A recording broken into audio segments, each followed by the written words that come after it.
Hi, my name is Jamie Sellers and this is ACM. So my background is a songwriter and record producer. I run my own boutique recording studio and production company called Run Wild Music in Essex, which is where I live. In terms of names, I've worked with people like Alicia Dixon, I've done some stuff with her, The Wanted, Room 94.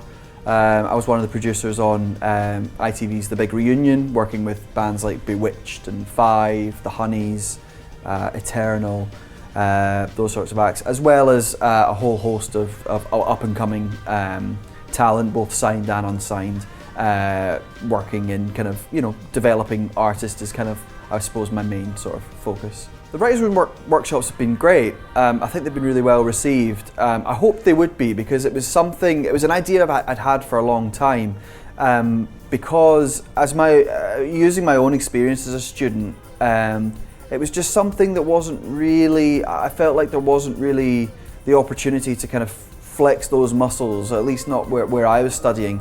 And after then having spoken to some of the staff at ACM, I sort of found out that there wasn't really anything like that for students who perhaps have an interest in becoming a professional songwriter, writing for other people.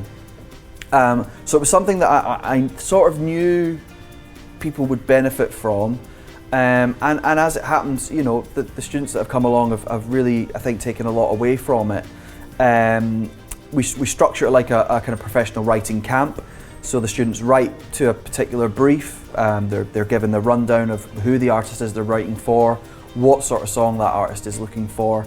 I then split them into groups, send them off into studios, and they spend the day writing a song to that brief. At the end of the day, we come back into the main room, and we listen to the songs that they've written, give them a bit of critique.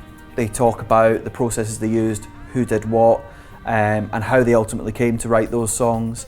And I just think it gives them a really interesting insight into how that side of the industry works and what a different discipline it is, writing for other people as opposed to what they might be used to, which is perhaps writing for themselves, in their own bands or in their own projects, very much in their own little bubble. So hopefully trying to break them out of that and say, no, that's not the type of song we're writing today. This is what we want you to aim for. And also, I hope, encouraging them to collaborate with each other, because I think that this is such a great environment for kind of spontaneous collaboration, and I think it should happen more than it does. And so what I'm trying to do is hopefully nudge them into not only doing it within the workshops, but hopefully opening their eyes to seeing that collaboration is key in songwriting, but also to hopefully give them the incentive to then collaborate with each other out with the workshops themselves.